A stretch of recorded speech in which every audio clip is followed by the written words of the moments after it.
was at the airport a few years ago, and there was this guy at the end of the TSA line repacking his things in his suitcase. Clearly, his bag got flagged, and they pulled him aside to check for any forbidden items. But as this man stood with his shoes off, struggling to fit everything back in his little bag, he was irate.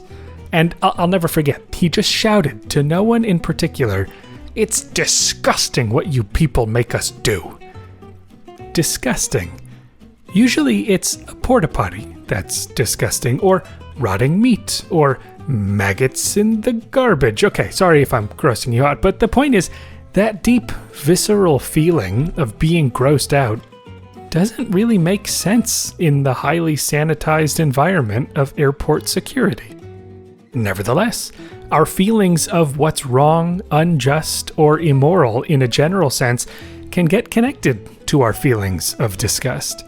We say things like, "I'm disgusted by what you've done," or "the choices he makes are revolting," or "what a repulsive little human being."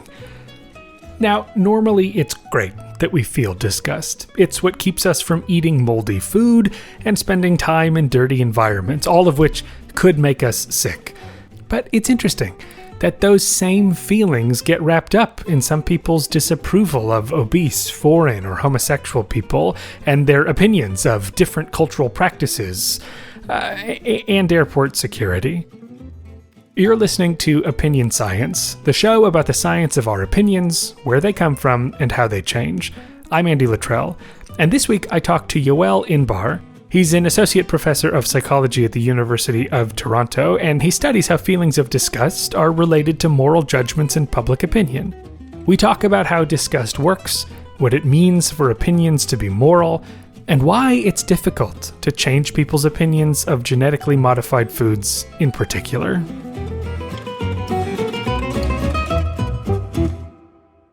Is it fair to say that your work is sort of largely interested in the role that moral beliefs and moral emotions contribute to opinion or are reflected in opinion? Is that a fair characterization of stuff that you've done?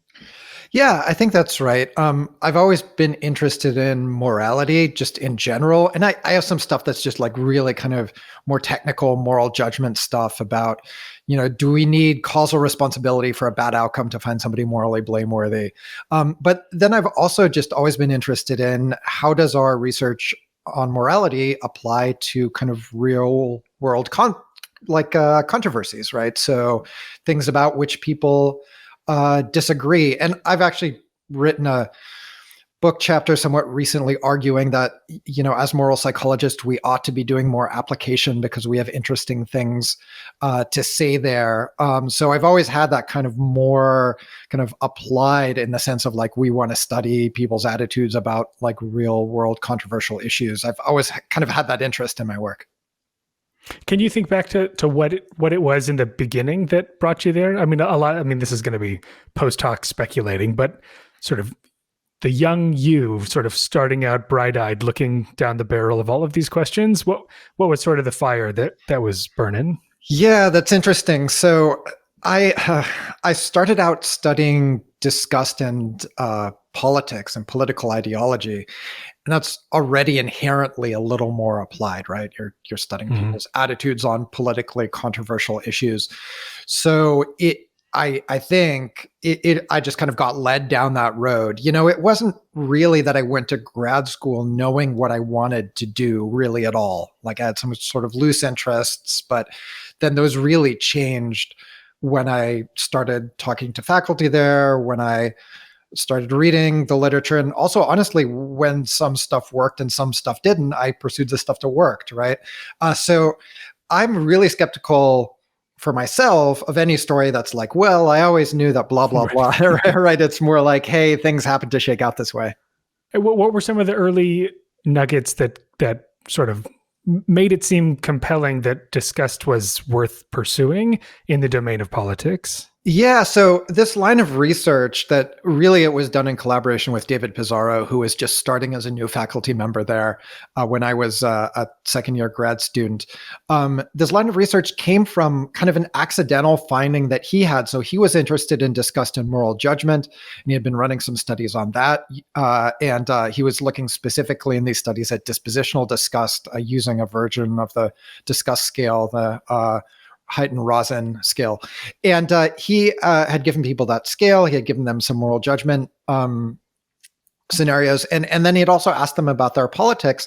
And he found what he thought was this weird, almost like nuisance correlation. He's like, it's, like, that's strange. Like the conservatives are more disgust sensitive. And I was like, he presented this in like a lab meeting.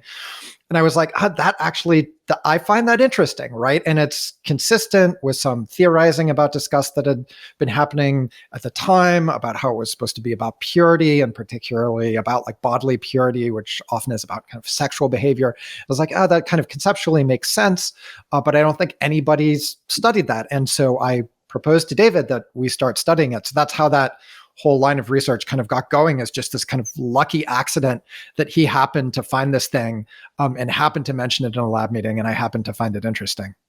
So what is it about disgust then that is informative for the opinions that people form politically or even beyond the political domain?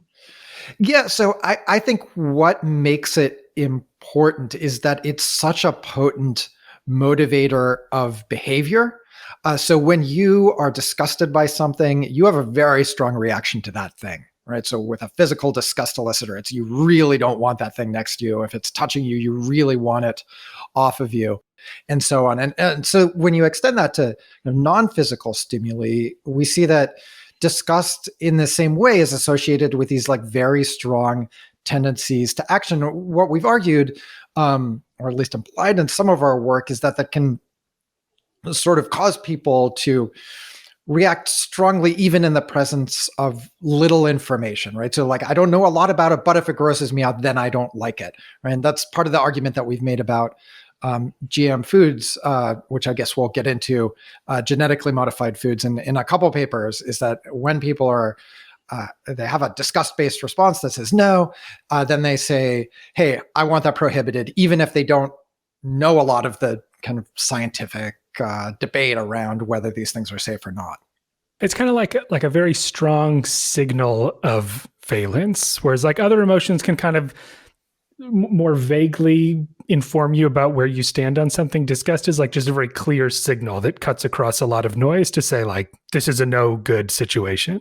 This is bad and it should be avoided, right? Like, so obviously there's other strong emotions too, like anger, but disgust sort of uniquely is this extremely strong avoidance response. Like, no, I don't want that. I want it far away from me. So what are some examples of opinions that people form that seem to be either built on disgust or reflective of disgust? I was reading something you wrote earlier today on sort of the different ways in which disgust might be implicated in attitudes. Either it's the cause of the attitude, or it's a consequence of the judgment, or it amplifies the judgment. Could you talk a little bit about what role does disgust actually play in opinion, and give an example of a kind of opinion where disgust is relevant? Yeah, so we started this work obviously looking at politics, and there we think of disgust, or I guess I would say more precisely, people talk about the behavioral immune system, which is a whole kind of range of pathogen avoidance responses, and disgust is one of those, as underlying some attitudes, or being like a part cause, I think, of those attitudes. So particularly Josh Tybor and I have looked at sexual conservatism. And there I think we have pretty solid evidence to say people who are more disgust sensitive are overall more politically conservative, and that is because they are more sexually conservative specifically. Now, still, what we're doing is we're looking at essentially correlational evidence and doing then path models where we test whether a path is influential or not. But I think we're as convincing as you can get with correlational data. This amplification idea, now this is something where I'm not sure I believe this quite as strongly as maybe I used to, because the amplification idea was based on studies where you give people a moral judgment, like a transgression, let's say, and then you make them disgusted incidentally. Let's say you make the room smell bad, you put them in a messy environment, and so on. And that amps up their moral condemnation of the violation, which is unrelated to that disgusting stimulus. So it's a carryover effect. And, I've just seen enough failures to replicate and a meta-analysis from Justin Landy and colleagues that make me skeptical about whether those kinds of carryover effects are meaningful, right? So they might exist, but be very small. They might actually be null. I say that having published one of these carryover studies myself, right? Where we made the room smell bad and then it made people more negative towards gay men and lesbians. I don't know if I would bet on that result now, to be honest, just given the context of like how fragile these carryover effects have been and the fact that like this was all, those studies were done before pre-registration and that sort of thing. So those carryover effects I'm like more skeptical of now. And then finally, there's disgust as a... If I could interrupt you there for a second, though, sure. Just so let's take at face value what the carryover effect would be, just to make sure that we understand what that actually means. So it would be... There's an unrelated source of disgust, and that carries over into some other judgment, right? So if I'm like, I hear that this dude, I don't know, cheats on his taxes, and then I'm disgusted while I read that scenario versus not, I'm harsher in my judgments of him when I'm disgusted versus when I'm not. That's the basic idea. Right. So physically, if I feel disgusted for whatever reason, I sort of, is it that I misapply or misattribute that to the transgression? I go like, ooh, why do I feel so yucky? It must be that this is so reprehensible what this guy did. Is that like the explanation for it? Yeah, it's a misattribution story. Mm-hmm. And so just for the sake of curiosity, in the studies that you've done, you say you make the room smell bad. That sounds pretty straightforward, but what does that mean? That you construct a bad smelling room? Yeah, that's right. I actually, I really like this study. What we did is we found this kind of stink spray and we dosed a room with it or not. And we had people be in that room and make these judgments about different social groups, including about gay people. So we actually had to run these on different days, right? Because it takes a little while for the room to air out. And it was quite a process. Finding the right stink substance. We went through a bunch of different things and like, it can't be too pungent or else people walk in immediately and they're like, oh my God, it smells terrible. Right. And this was also in a shared lab space. So there were definitely some logistical challenges there. So the idea is, the room smells bad. They're more negative towards certain social groups. That was our prediction. Okay. And so then the third way that disgust can be relevant? Right. So that's when it arises as a consequence of hearing about some sort of behavior. So you might, for example, read about incest between a father and a daughter, right? And you just feel viscerally disgusted by reading about that moral transgression. So in terms of what precedes what, does that mean that that these are coming on at the same time, that I'm judging this as immoral as I'm feeling disgusted? Or am I reading from my disgust that this must be immoral? I guess I'm just wondering, in terms of how these three possibilities were outlined, a lot of it seems to have to do with like what causes what. And so I'm curious, in this case, what is the idea? Yeah, so in this case, it's a disgust as a moral emotion that's a reaction, right? So it's a consequence, not a cause. In the same way that if you read about injustice, you might feel angry. In that case, the anger follows from your moral judgment that an injustice has occurred. And in this case, it would be that disgust follows from a judgment that something bad has occurred. The something there, it's a little bit hazy, right? So Haidt and colleagues talk about violations of this morality of purity, which has to do with, partly with sexuality, but not entirely. So it can also be being particularly like self-indulgent or slothful or just filthy in your living conditions. And there's a little bit of a conflation there because sometimes, it's like, well, somebody who like just doesn't shower a lot. Well, that's also just physically gross, right? But Haidt's argument is that that sort of behavior is also moralized, right? So there's some things that are immoral, not disgusting. There's some things that are disgusting, not immoral, and there's some things that are both in the Venn diagram. And for those things, when you hear about that kind of a moral violation, you experience disgust as a response. But specifically when it's a moral violation. So it seems, I mean, a lot of the talk about disgust is that it's tied hand in hand with moral judgment and moral thinking. Does that seem right? Is it sort of those two live in the same neighborhood, or they just kind of happen to coexist more often than not? Right? Should we think of disgust as moral specifically? Yeah. I think it is involved in moral judgment, certainly. It also does a lot of non-moral stuff, right? You're disgusted by a lot of non-moral content. And I think that the way that disgust has occupied this kind of central place in like the last, I would say, like maybe 10, 15 years of the study of morality, you might think, well, that's all it does. And that's, of course, not all it does, right? I would say its primary function is still like avoiding physical disgust elicitors. But in the same way that anger, like you can be angry in a non-moral context, certainly, but it has a lot of moral relevance and it arises frequently in response to moral violations. I think disgust is the same. It just does come up a lot when people encounter what they perceive to be immoral behavior. Is there any reason why it would be tied to morality specifically? Because the idea is sort of evolutionarily, disgust evolved for its own reasons, right? Sort of just protecting people. And so why does it make sense that got co-opted by a moral system specifically versus just a more general, like, let's avoid the stuff that is unpleasant? Yeah, that's a great question. So I think depending on what exactly kind of behavior you're talking about, there are different answers. So when it comes to stuff around social conservatism in particular, right? So people who might disapprove of promiscuous sex or gay marriage or other kinds of non-normative sexuality. Josh Tybur and I make this argument that this has to do with particularly motivation to avoid pathogens, and that people who have a stronger motivation to avoid pathogens also have a reproductive interest in furthering certain kinds of behavior and discouraging through moralizing other kinds of behavior. So this is an account that's really about people not consciously, but in the end, serving their own ends by promoting certain kinds of moral rules. I don't think that's generally true of disgust as a reaction to more broadly to perceived immorality.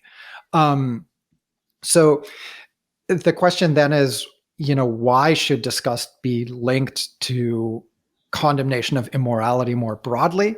And I don't know that people have come up with an answer that I find really satisfying. My speculation is that because disgust has this kind of action tendency of distancing, of I don't want to interact with that, I want that thing away from me, that it has a sort of a motivational fit to particularly our reactions to people who we think are untrustworthy, who otherwise have bad character, right? They're people that we don't want to be interacting with. They're people we don't want in our social groups. They're people that we want to shun.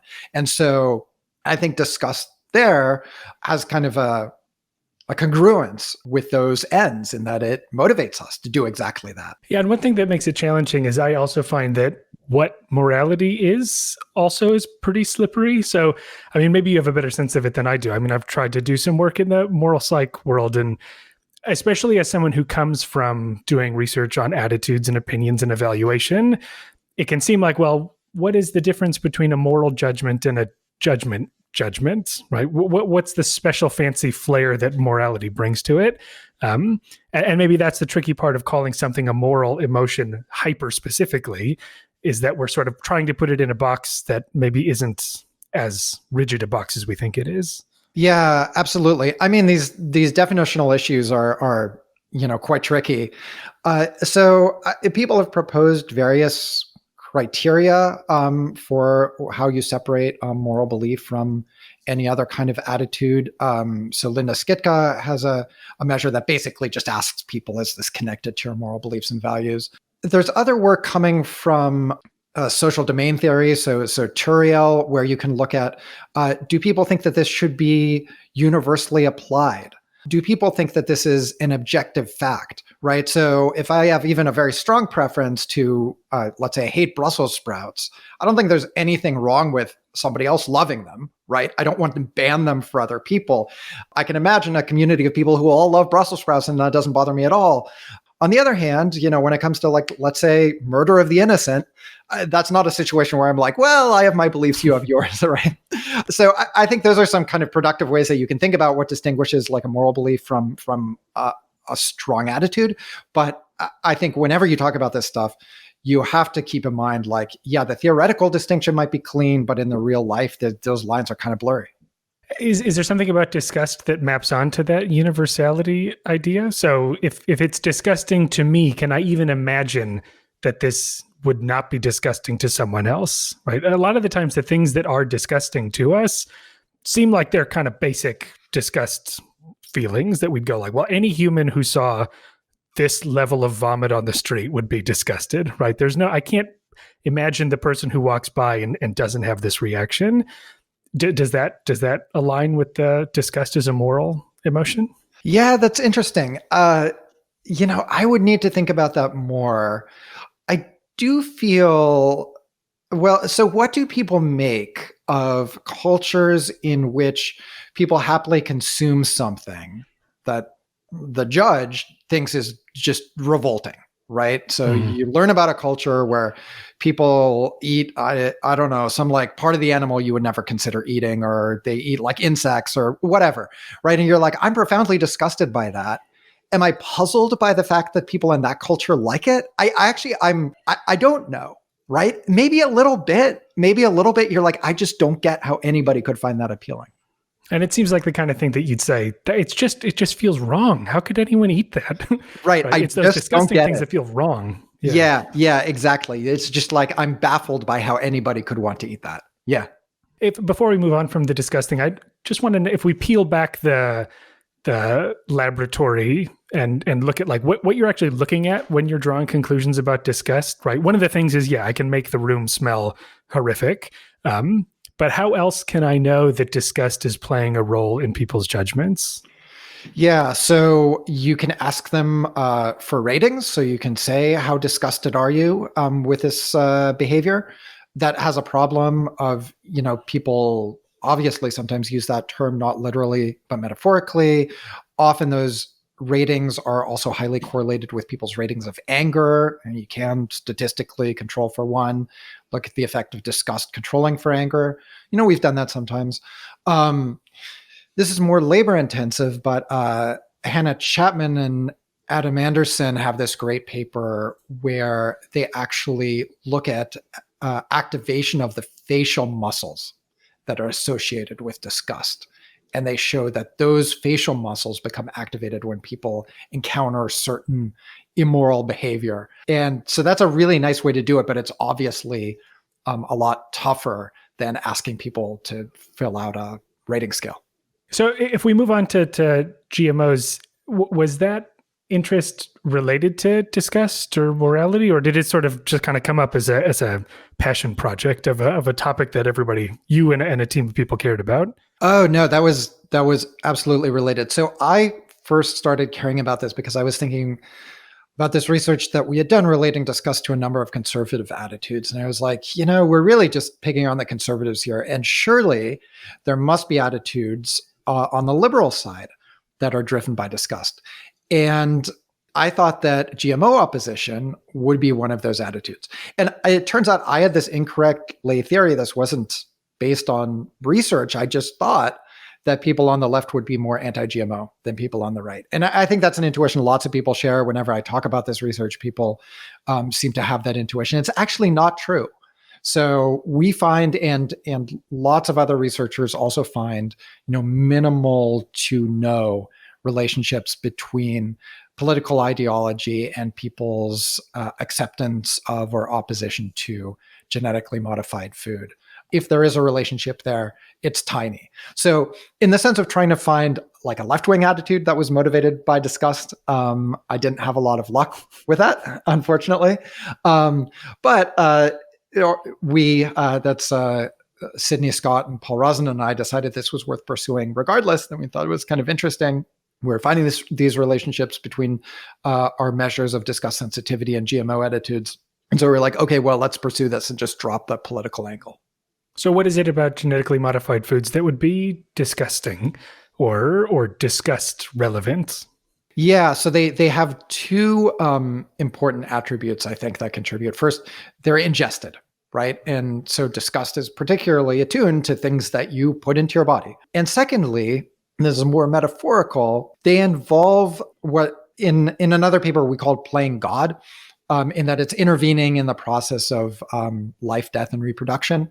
And we find kind of broadly that the more disgust sensitive people are, the less they like specifically these kinds of playing God technologies. In this case, we were looking at a range of different technologies. So that kind of feeling of like another way people put this is they think it's unnatural, right? That's just another description of the same idea that we're getting at. It just feels like people are tampering with something here that they shouldn't be tampering with, creating something that, shouldn't exist in nature.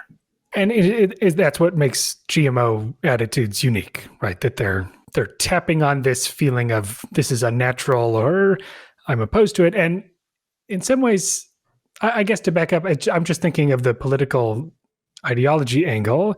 Are there relationships? You said there are relationships between ideology and disgust sensitivity, right? Absolutely, yeah. But that's not then translating into political differences in GMO opposition? No. And keep in mind, the relationship between disgust sensitivity and overall political ideology, it's an R of like maybe 0.2, maybe 0.3, right? So it's significant consistently, but it's not explaining by any means the majority of the variance there. So I'm not surprised in the end that we are not seeing that carry through to people's GMO attitudes. So meaning that more conservative, by saying it's a small correlation, means that if you are more conservative, you're a little bit more likely to have a sensitivity to disgust compared to if you're relatively liberal. But that doesn't mean that all conservatives always are more disgust sensitive than all liberals always, right? It just means that you're a little bit more likely on average. Yeah, that's exactly right. So it's not surprising to me, given how multiply determined people's politics are, that relationship wouldn't be huge. So yeah, we're looking at small differences here. Yeah, it would be weird if it was like the thing that determined people's politics was disgust sensitivity. I would say, if we get that result, something has gone wrong, right? That just shouldn't be the case.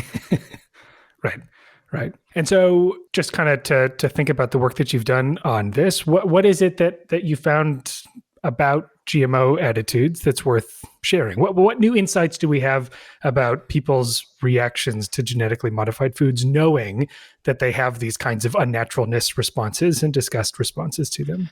Yeah. So the way people have thought about GMO attitudes, and this is something I should say, it's been studied a lot, right? Because you get this really striking divergence between what's the scientific consensus and what do lay people believe. So the scientific consensus, just to be clear, is that there's no evidence for any risks of genetically modified foods in excess of the risks associated with conventionally produced crops. That's mainly what's been looked at is plants.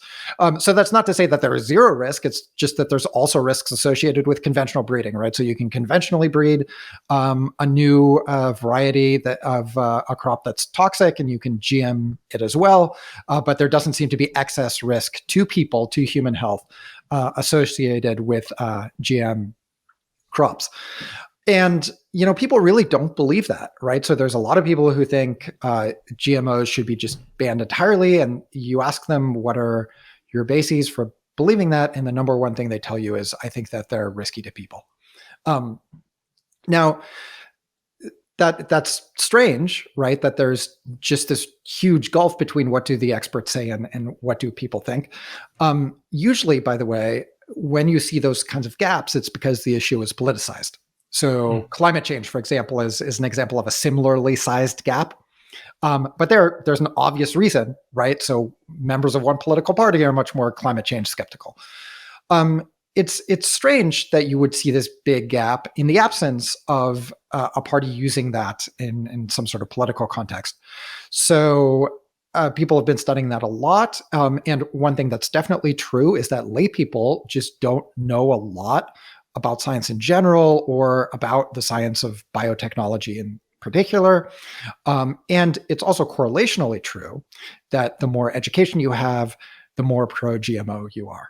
So anyway, people kind of naturally assume, well, that the problem is like lack of information. It's been called information gap hypothesis. Like if we just tell people more of the stuff that scientists know, it's going to change their minds, right? I mean, kind of give them the scientific consensus, the state of the art of what scientists know, and it's going to convince people. And it turns out it doesn't really, right? You give people information and it either doesn't move them at all, or it just polarizes people further such that the people who are like already inclined to be pro get more pro, the people who are already inclined to be anti get more anti.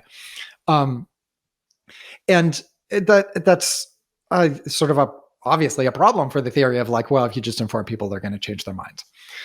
So what we had to add, I think, is to say, well, what if we think about this as like a moral belief, right? So for people's moral beliefs, are people particularly responsive to factual information? Well, sometimes, but it's kind of not the most important thing. And often it doesn't change their minds. So there's this classic study that I'm sure you know, where researchers took people who were either pro-death penalty or opposed to the death penalty, and they exposed them to mixed information, and people were highly selective in how they treated that information, right? So if the information was consistent with what they believed already, they thought that that information was highly trustworthy and reliable, and then conversely, they were motivated to disparage the information that was inconsistent with their worldview, right? Yeah, and very convenient that the information that supports me is the stuff that I think is the best information, so I'm going to run with it.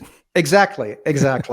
Right. And it's not like I think the important thing here is it's not like, you know, the flaws that people were pointing to in the information that disagreed with them. It's not like those were made up. It's just that they were very, very selective in their attention to flaws, right? So the information that they didn't like was really highly scrutinized. The information that was that they did like wasn't. And so similarly, you know, when you give people information about have a complicated topic like the safety of these kinds of foods, you know, it's never going to be 100%. We've absolutely eliminated the possibility of any kind of risk from this, even risks that like couldn't be foreseen right now. I mean, it's just impossible, right? So you kind of responsibly have to give people information that's more nuanced. That's like, well, as far as we know, by now, we haven't seen any blah, blah, blah, right? So when people come in there with a pre-existing moral belief, they're going to be like, aha, I knew it, right? Like, I knew there was doubt. And so it's not surprising that people shouldn't really respond to that kind of information in a way that that these researchers had I think expected, that they would, you know, be convinced by the balance of the evidence. Because when you have a pre-existing belief, you're really motivated to look for the evidence that is consistent with your belief, even if that's not what the balance of the evidence says. So basically, that kind of idea is sort of the core of what we've done. And we've tried to look at, well, okay, let's see if we can ask people questions that tap, is this a moral belief for you? And we have kind of a series of questions that we ask people to try and get at that in different ways. And then we divide people up on the issue of GM food in particular. You know, are you a moralized opponent? Are you a supporter? Are you a non-moralized opponent? So those are people who tell us anyway that they would be responsive to information that might change their mind. And then we try to look at those different groups and see like, well, how do they compare? How do they compare on disgust, for example? How do they differently respond to information that we give them, and so on? To go back to the information gap, part of what's curious about that is it's not that people are just neutral without knowing about science. It's that they're on the other side. There's an emotional draw to be suspicious of and to not trust it. And in some ways that also probably speaks to why it can be relatively difficult to change those minds, right? Even if you're tapping the right strings, there's something at stake, right? There's still a feeling of like, well, I don't know. Even if you can tell me why this is fine and good, I can't shake this like feeling that, you know, like you can't tell me that this awful, grotesque image in front of me isn't bad, right? Like I just look at it and I have this feeling, right? You can't just talk me out of it. And in some ways, that's is a challenge for lots of opinions that are going to seem to get stuck in that feeling people can't shake. Yeah, that's exactly right. So, I mean, the way that we think about it is that people have these intuitive responses to certain kinds of technologies that kind of push them in one way or another. And that's consistent with a ton of literature that says, like, often people rely on their feelings as guides to decision making, right? So in the risk perception literature, Slovak and colleagues have this risks as feelings idea of, like, that's basically that, like, does it feel good or bad to you, and that determines your explicit judgments about a bunch of other things, but that's really downstream of this initial feeling of, like, ugh, right? And then the challenge for us has always been to, like, really be kind of rigorous and not post hoc about, like, what are the sorts of things that are likely to evoke the ugh, right? And that's kind of what we're working on now. And we have some ideas about novelty, about the kinds of specific domains that might be involved, but it's still very much work in progress. Nevertheless, there are people who support GMOs, right? I think for me, this is an issue. I get a little highfalutin and elitist about food issues in general, but GMOs is one that I've always been ready to say, fine, I don't really care, right? I'm on board with all sorts of other maybe fringy food movements, but GMOs have always seemed like, what's the big deal? So for people who are already support GMOs, what is different about them that gets them to override these naturalness or disgusts orientations? Yeah, that's interesting. So I don't have good evidence for this, but my intuition is that they are not overriding. So I don't know about you, but the way I think about the process of genetic engineering is that it's just a way more precise way of doing what we've been doing all along, right? We want to change the genome, and we can either do that by, like, basically throwing arrows in the dark, that is by conventional breeding, or we can do it by going in there and changing the thing that we want to change. So that, to me, changes it from this, they're doing this unnatural thing that's having these, like, strange and kind of scary effects to, well, this is kind of a mechanical process of manipulation, right? And I don't know whether there's something about me that already predisposes me to take that sort of framing, but I think once you do, it just, it makes it less likely that you're going to experience that gut reaction in the first place. It also, because it does seem possible that there are just people who are ready to see this issue in different ways. And that, I think, is the challenge for a lot of persuasion, because you go, well, in psychology, we're often looking for these giant, like, this intervention will change the thing that we want to change. But I think there's this often unacknowledged dimension of individual difference where some people are just ready to see it in the way you want people to see it. And others are just going to say, you can't show me genetic modification without me thinking about playing God with nature. Yeah, I think that's exactly right. So this is sort of an unfortunate consequence of, like, the social personality divide, where social psychologists just really don't like to think about individual differences.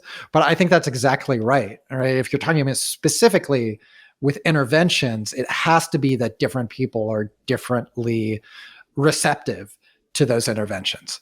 So would you have a takeaway message to policymakers or communicators about how to think about GMOs, how to approach talking about these issues, or even just acknowledging the role of disgust in public opinion? What would policymakers and communicators want to know about this? Right. So I think the practical takeaway is, particularly if you're trying to move public opinion, you have to go to people where they are, right? So I know you have a recently published paper that looks at this, right? The influence of moral arguments on GM attitudes in particular. With Sidney Scott and Paul Rosen, we have some similar studies that likewise show that particularly the moralized opponents, they don't really respond to the risk-benefit arguments. They do respond to arguments that we call them like a moral countering argument, where you're like, here's this other moral consideration that you might not have thought of, right? Those seem to be more effective, and they seem to be more effective uniquely for those moral opponents, right? So supporters seem to find the two kinds of arguments roughly equally persuasive. See a big gap for the opponents. Gotcha. Well, thanks so much for talking about disgust and opinions and GMOs and all the good stuff in between. It was great to have you on here. Thanks so much for the invite. It was a pleasure being on.